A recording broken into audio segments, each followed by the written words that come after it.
Саламатсыздарбы кайрадан. Экинчи бөлүмүбүздүн темасы өзгөрмөлөр жана туюнтмалар. Бул теманы баштардан мурда кыскача бир билдирүү керек. Бул туруктуулар жөнүндө. Эмне деген туруктуу? Бул сандар, тамгалар, саптар сыяктуу туруктуу маанилер констант же болбосо деп аталат булар. Булардын мааниси өзгөрбөйт, мындайча айтканда. Мына бул берилген мисалда эмне дейт? Print деген бул биздин бир функциябыз. Муну бир аста кененирээк кийинки слайдтарда түшүндүрөбүз. Print деген бул баягы принтер деген сөздүн эле өзөгүнөн келген, англис тилинде бирдемени чыгарып берүү деген сөздүн маанисине келет. Функциябыз ушундай. Каша менен сөз түрдө ачылып, ичине бир кандайдыр бир маани бериши мүмкүн да. Бул жерде мына 2023 деген бир сан берилип турат. Анан ошону кайра принт кылганда жыйынтык катары ошол эле санды чыгарып берип атат. Кийинкисинде башка бир 98,57 деген бир санды кирдик, аны чыгарып берип атат.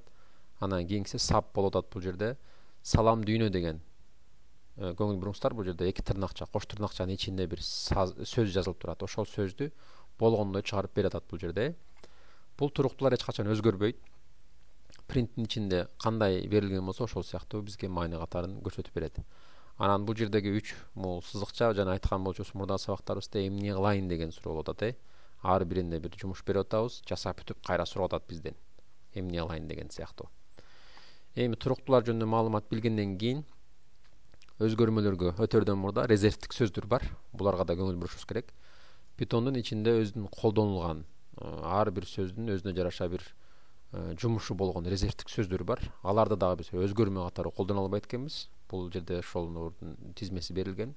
Мисалы if же del же global деген өзгөрмө атын кое албайбыз. Өзгөрмөнүн эмне экени жөнүндө бул жерде бир аз талкуулайлы. Өзгөрмө бул компьютердин эсинде бир кандайдыр бир маанини биз сактап туруу үчүн ага бир жумуш беребиз да. Айтабыз да, мисалы Python аркылуу x деген бир жерге бир кутуча дейли, ошол жерге 2,2 деген маанини сактап тур. Мен кийинчерээк кайра чакырганда белгилүү бир белги бергенде мага кайра бересиң деп айтабыз да. Мисалы анан x болсо ошол компьютердин эсинен бир жерге бир сактап турат берилген маанини. Анан y деген бир башка бир өзгөрмө бердик. Ага да 14 маанисин бердик. Алда бул жерде башка бир бөлөк жерден ошол эсине сактап калды дейли. Программисттер өзгөрмөлөрдүн аттарын өздөрү каалагандай тандай алат, бирок анын да өзүнүн куралдары бар. Анын кийинки слайдда сөйлөшөбүз. Анан берилген бир өзгөрмөгө кийинчерээк бир кайра башка бир маани берсек, анда эмне болот? Өзгөрөт. Мисалы x'ти кайра бул жерден чакырып туруп, жана x бар эмес беле? Ошонун ордуна мисалы үчүн 100 деген маанини камт десек, анда мурдагы берилген маанибизди эстен унутуп, жаңы берилген өзгөрмөнү сактап калат. Бул түшүнүктүү, Кийинчерээк кайсын берген болсок, мурдагысын унутуп, жаңы берилген акыркы маанисин эстеп, кийин бизге керек болгондо кайра чыгарып берет. Өзгөрмөнүн аталыштарындагы эрежелер. Бул жерде мында маанилүү бериши керек болгон астыңкы сызык менен жана тамга менен башталат экен, туурабы? Бул жерде мынакей тамга менен башталыптыр, астыңкы сызык менен башталыптыр. Бул жарай турган биздин өзгөрмө аттары. Анан тамгалардан жана сандардан жана астыңкы сызыктардан гана турушу керек дейт.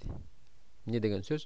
Астыңкы сызык жок, чекит менен коюлган. Бул бизге өзгөрмө катары жумуш аткарбайт, программасы ката берет. Бул жерде башка бир символду колдонуп атабыз. Сандарды колдонсок болмок, бирок сан менен баштабаш керек. Ошон үчүн сандын башына келгенде бул дагы бизге программа ката катары өзгөрмөнү кабыл кылбайт да. Кээ бир программа тилдеринде чекит менен өзгөрмө койсо болот. Бирок Python'да өзүнүн берилген эрежеси бар. Жалгыз гана астыңкы сызык эмесин колдоно алабыз, белгисин. Анан кааласак сандарды тамгалардан кийин гана кошсок болот. Сан менен баштай албайбыз, мындайча айтканда. Анан эки башка мааниге ээ болуп калышы мүмкүн. Мынакей spam дейт. Булардын бардыгы бир мааниге же болбосо аталышы, окулушу бирдей болушу мүмкүн. Бирок өзгөрмө бергенде ар биринин мааниси таптакыр башка болот. Мисалы, мен окуучуларымдан эң көп ката кетирген мисалдардан бири ошол. Аты деп жогоруда атын жазып алат да, кайра өзгөрмө керек болуп чакырганда ал жерде а тамгасын чоң тамга менен жазып коет, же таптакыр эле бүт аты деген сөздү чоң тамга менен жазылат, анан ошентип программа таппай же болбосо ката берип толук кандуу иштебей калышы мүмкүн программабыз. Андан кийинкиси өзгөрмөлөргө каалагандай аталыш койсок болот деп айттык элек. Бирок маанилүү бир ат койсок өзүбүзгө жакшы. Мисалы, могу жерде тамга менен башталып турабы? Ооба. Сан барбы? Иштесе болот. Башка бир символ барбы? Жок. Анткени бул туура иштей турган бир программа, эч кандай ката бербейт. Бул жерде да ошондой. Башка бир тамгалар менен өзгөрүптүр да, башка бир маани берилип атат. Бул жерде да эч кандай ката жок. Анан бул жерде дагы ошол сыяктуу бир үстүнгө окшош бир аз кыйын бир татаал бир өзгөрмө атын коюптур да, экөөнүн көбөйтүндүсүн чыгарып анан принт кылып бер деп атат. Бул программа эч кандай ката бербейт. А бирок биз керектүү болгон өзгөрмөнү кайра иштетип калышыбыз мүмкүн, же бир кандайдыр бир маанини сактап турган маанилүү бир өзгөрмө болсо өзүбүзгө жакшы. Мисалы, ошол эле кодду мынтип жазсак болмок да: А барабар 35, Б барабар 12,50, анан С барабар А менен Бнын көбөйтүндүсү деп Сны чыгарып берсек, өзүбүзгө да оңойраак болмок. Анан маанилүү дагы бир ат койсок болот да. Мисалы, ылдыйкы жактагы иштеген саат деген белгилүү бир өзгөрмө аты коюп турбуз. 35 саат иштептир мисалы. Саат башына ала турган балким штрафы же акчасы болушу мүмкүн. Бул жака бир маани берилген. Анан экөөнүн жалпы эсептегенибизде иштеген саатынан анан саат башына болгон ставкасын эсептегенде жалпы сумма чыккан бир программа да. Ошол эле жогорудагы мисалды бир аз мындай маани берип бир кандайдыр бир бизге кодду караганда түшүнүктүү болуш үчүн ушундай атты колдонсок болот деген сөз.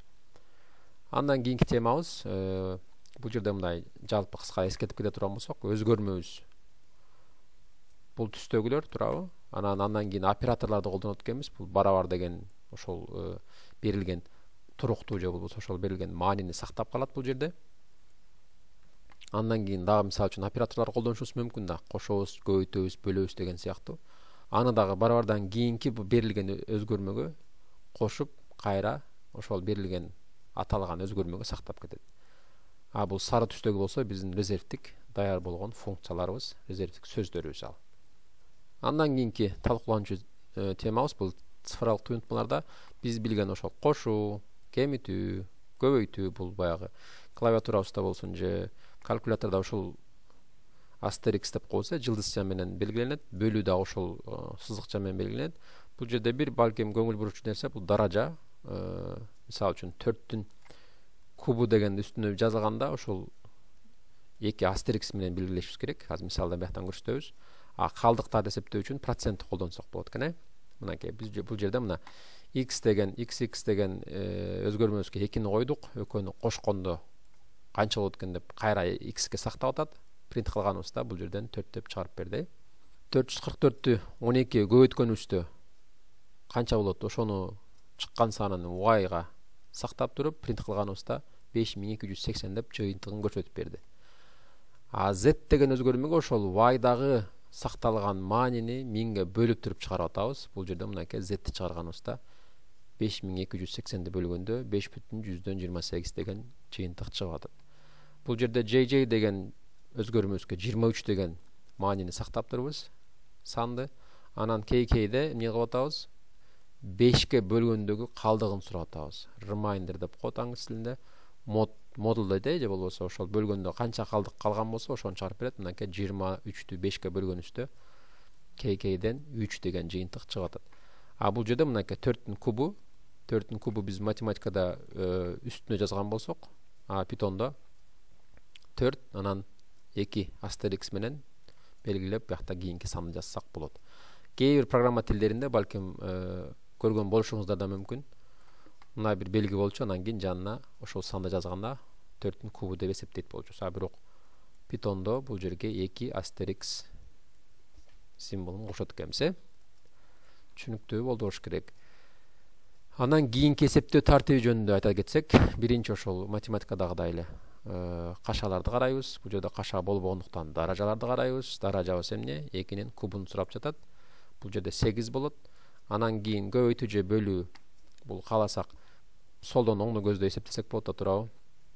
Кааласак 8 менен 5ти көбөйтүп анан кийин 4 көбөйтсөк да болмок. Бул жерде мисалда биринчи ошол 8-ди 4кө бөлүп туруп 2 дейт. 2-ни 5ке көбөйткөнүбүздө 10 болот. 10ду 1ге кошконубузда 11 деген жыйынтык чыгып атат. Бул жерде ошол эле мисал 5ти 8ге көбөйткөнүбүздө 40 болмок. 40ты 4 көбөйсөк 10 болмок. ошол эле жыйынтыкка кайра алып келет бизди.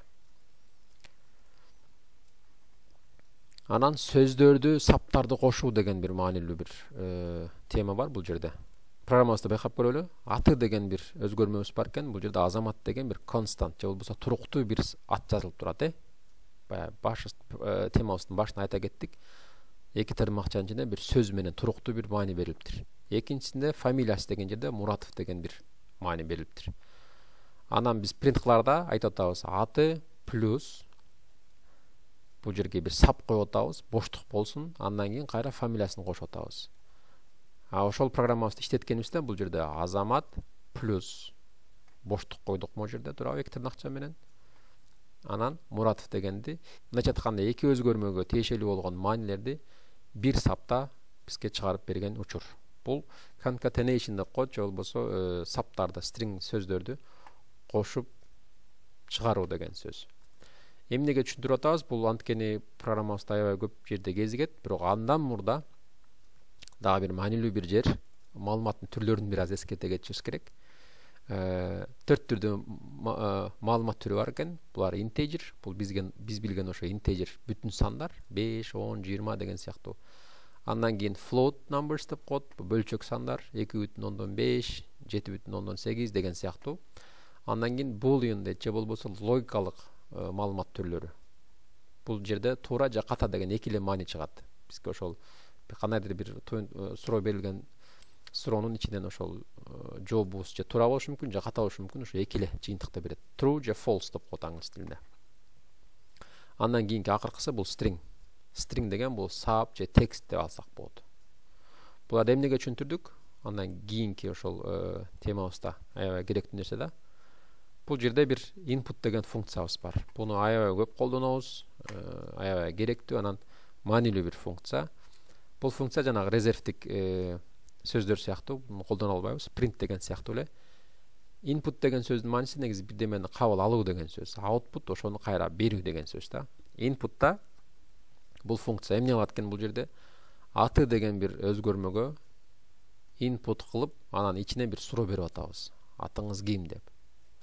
Жана башта аты деп, анан азамат деп бир туруктуу сактап атпадык белек. Ал программабыз качан гана иштебесин, ар дайым иштегенде биринчи аты деген өзгөрмөгө азамат деген атты камтып берет. Бул жерде input дегенде сиз атыңызды сурайт, бул жерде программа күтүп турат. Күтүп сиздин кандайдыр бир маани киришиңизди күтүп турат. Анан атыңызды кирдиңиз. Бакыт деп атыңызды кирсеңиз, ошол бакытты аты деген өзгөрмөгө сактап туруп, анан кийинки программасын улантып кетет. Андан сиз бул жерде эч кандай маани бербесеңиз, ушул жерде тура берет күтүп. Атыңызды киргенден кийин enterди басканда кийинки сапка түшөт. Бул жерде жашы деген өзгөрмө бар экен, ага 25 дегенди сактап берет. Андан кийин print кылып атабыз. Не дейт бул жерде? Аты бакыт деп айттык, бакытты коет, плюс сиздин жашыңыз деген сөздү бuyakta бир туруктуу берип атабыз. Андан кийин жашын кошуп берет, Бакыт сиздин жашыңыз 25 деп жазып бериши керек негизи программабыз, туурабы? Ушул кодду жасап көрөлү эми. Бул жерде жанагы idle деген терминалды колдонбодук белек. Бул жерде жалгыз гана сөздөрдү же болбосо коддорду текшерсек болот да. Мисалы үчүн type бул түр деген сөз. 15тин type'ын текшерип көрөлү. Бул да integer экен, Ан type деп кайра эле ошол 15ти мен тырнакчага салып ичинен текшерип көрсөм, бул жерде мага башка бир жыйынтык берет. Көрдүңүздөрбү? Бул жерде string деп атат. Анткени кандайдыр бир сан болобу, сөз болобу, тамга болобу, ушул бир тырнакчанын ичинде бекитилип ичинде жазылган болсо, анда string болуп эсептелинет. Сан болот, тамга болушу мүмкүн, айырмасы жок. Эми бул жерде мен көп узун бир код жазам десем, андан бул жерден file менюсуна келип, new file, жаңы бир файл ачышым керек. Анан ушул жерде мен кодумду жазсам болот. Кодумду жазып, анан артынан F5 же болбосо бул жерден run деген иштетүү деген функциябыз бар. Ошону иштеткенибизде программабызды чыгарып берет. Мен бул жерде мурда жазган, ачкан бир кодум бар болчу, ошону ачып көрсөтөйүн. Жана слайдта кодубузду жаздык. Аты деген өзгөрмөгө input функциясы менен атыңыз ким деп сурайт. Анан жашыңыз 25 деп жазып бердик. Анан бул жерде print кылып атабыз. Аты, сиздин атыңызды айтабыз. Сиздин жашыңыз канча болсо ошону жазып берет бул жерге, туурабы? Иштетип көрөлү. Бул иштеткенде кандай дедик? Жана көрсөттүк. Run'дан же F5 кнопкасын бассаңыз, Бул жерде сакташ керек. Сактагандан кийин бул жерден сурайт мынакей атыңыз ким? Атыбызды жазалы. Асан дейли. О, бул жерде бир ката чыкты. Эмне деген ката? Чоңойтолу, көрөлү эмне дейт бул жерде? Бул жерде бир ката түрү дейт. Мынакей line 3-тө чыгып атат. 3-чү сапта бир ката бар экен. Эмне деген ката экен? Print деген жерде бир ката болуп атат. Эмне катасы? Can only concatenate. Concatenate деп жана айтпадыкпы? Бирде мен кошуу деген сөзгө келет деп. String менен stringди гана кошо алам дейт. Integerди кошо албаймын дейт. Integer эмне болчу? Биздин сандар болчу. Бул жерде эмне деген сөз болду? Integer болчу да бул саныбыз турабы? Ошон үчүн бул жерге ката чыгып атат да. Эми бул кантип өзгөртсөк болот? Бул жерде же биздин кирген 25ти бир string катары же болбосо текст катары которушубуз керек. Же print'te колдонуп жаткан кезде string деген функция аркылуу буну кайра которуп алышыбыз керек. Кантсек болот? 25 деген сөздү, санды биз string катары иштетип алсак болот. Мынакей бул жерде эч кандай ката жок. Бул жерде Асан дейли. Мынакей Асан сиздин атыңыз, же жашыңыз 25 деп чыгарып берди. Же болбосо экинчи методубуз, биз бул жерде сан киришибиз мүмкүн. Жашыңыз деген өзгөрмөбүздү бул жерде string функциясы аркылуу бул жерде кандай гана маани болбосун stringге которуп алабыз деген сөз. Кайра иштетип көрөлү. Атыңыз ким дейт? Үсөн дейли. Мынакей Үсөн сиздин жашыңыз 25 деп чыгарып берди. Бул жерде эки метод колдондук. Же ошол жашыбызды сактап жатканда string катары колдонушубуз керек, же текст катары, тырнакча, кош тырнакча менен. Же болбосо биз print кылып жаткан кезде кандайдыр бир сан же integer болобу же float number болобу, бул жерде эмне кылышыбыз керек экен? String функциясы менен stringге которуп алсак, эч кандай проблемасыз иштеп берет экен дейт. Бул жерде программабыздын катасын көрдүк. Эми бул жерде да эскертүү жазган болчубуз. Input функциясы ар дайым string деген маалымат же болбосо текст маалымат алат. Бул сиз сан жазасызбы, сүйлөм жазасызбы, айырмасы жок, ар бири текст катары эсептеп берет. Эми бул теманы бир аз түшүнгөндөн кийин бир тапшырма менен бүтүрөлү, жыйынтыктайлы. Тапшырмабызда мындай бир суроо сураш керек бизге. Бул жерде айта кетели, инпуттун ичине кандай суроону жазсаңыз сиз, ошол суроону сурап, анан кийин сизден бир немен киришиңизди сурап турат. Мисалы, бул жерде айтайлы, парковкада турган саат, бир машинанын парковка саатын эсептеген программа алалы. Парковкада турган саат деп input колдонобуз. Андан кийин бир сан кирет. Саатына төлөөчү баа 30 сом дейли. Анан жалпы төлөм деген жерге ушул эки сандын бири-бирине көбөйтүүнүсүн чыгарып бериш керек. Тапшырмабыз түшүнүктүү, Бул жерде ар кандай ар программабыз иштеткенде башкача бир жыйынтыкта чыгышы мүмкүн. Бул жерде 10 дешибиз мүмкүн, бул жерде 25 дешибиз мүмкүн.